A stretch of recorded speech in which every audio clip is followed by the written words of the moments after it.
Hi friends, welcome to Shravani kitchen. Friends, చాలా తక్కువ ఆయిల్తో టేస్టీగా ఇలా బ్రేక్ఫాస్ట్ని చేసుకోండి. చాలా బాగుంటాయి. అసలు మీరు వీటిని టేస్ట్ చేశారంటే మర్చిపోరు, అంత రుచిగా ఉంటాయి. వీటిని సింపుల్గా టమాటా సాస్తో తినేయచ్చు, లేదా పల్లి కొబ్బరి చట్నీతో తింటే టేస్ట్ అదిరిపోద్ది. ముందుగా ఈ బ్రేక్ఫాస్ట్ రెసిపీని చేయడానికి ఒక మిక్సింగ్ బౌల్లోకి అరకప్పు బొంబాయి రవ్వని అంటే ఉప్మా రవ్వని తీసుకుందాం. ఇందులోనే పావు కప్పు పెరుగుని యాడ్ చేసుకుందాం. పెరుగు పుల్లడిదైతే మరీ మంచిది. వాటర్ని కొంచెం కొంచెం వేసుకుంటూ కలపండి. బ్యాటర్ అనేది ఈ కన్సిస్టెన్సీలో ఉండాలి. ఇలా కలిపి మూత పెట్టి అరగంట పక్కన పెట్టేయండి. 30 నిమిషాల తర్వాత చూడండి, రవ్వ వాటర్ని పీల్చేసింది. ఇప్పుడు ఒకటి ఉడికించిన ఆలూని తీసుకొని గ్రేటర్తో ఇలా గ్రేట్ చేస్తూ తీసుకుందాం. ఈ రెసిపీ కోసం ఇలా గ్రేట్ చేసి తీసుకోండి. మనం చేతితో మ్యాష్ చేస్తే అక్కడక్కడ ఆలూ పీసెస్ అనేవి కనిపిస్తాయి. మీరు 1 కప్పు రవ్వను తీసుకుంటే 2 బంగాళదుంపలను తీసుకోండి. ఇలా ఆలూను తరిగి తీసుకున్నాక స్పైసెస్ వచ్చేసి 1/2 స్పూన్ కారం, రుచికి సరిపడా ఉప్పు, 1/2 స్పూన్ బేకింగ్ సోడా అంటే వంట సోడా, 4 పచ్చిమిర్చీలు, చిన్న అల్లం ముక్కను కచ్చపచ్చగా దంచి ఇలా పేస్ట్ని యాడ్ చేయండి. టేస్ట్ చాలా బాగుంటుంది. అలానే కొద్దిగా కొత్తిమీర ఆకు వేసి బాగా మిక్స్ చేసుకుందాం. అవసరాన్ని బట్టి వాటర్ని యాడ్ చేయండి. బ్యాటర్ అనేది మనకు ఈ కన్సిస్టెన్సీలో ఉండాలి.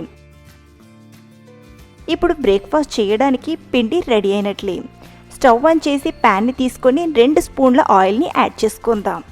ఆయిల్ వేడయ్యాక కొన్ని ఆవాలు, అలానే కొన్ని నువ్వులను వేసి ఫ్రై చేయండి.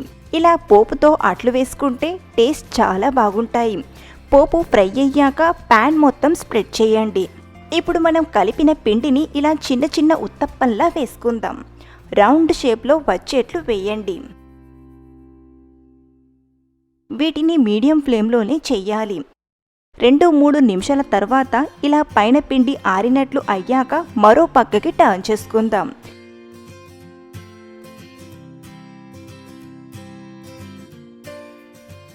మరో పక్కన కూడా బాగా కాల్చి తీసుకుంటే సరి.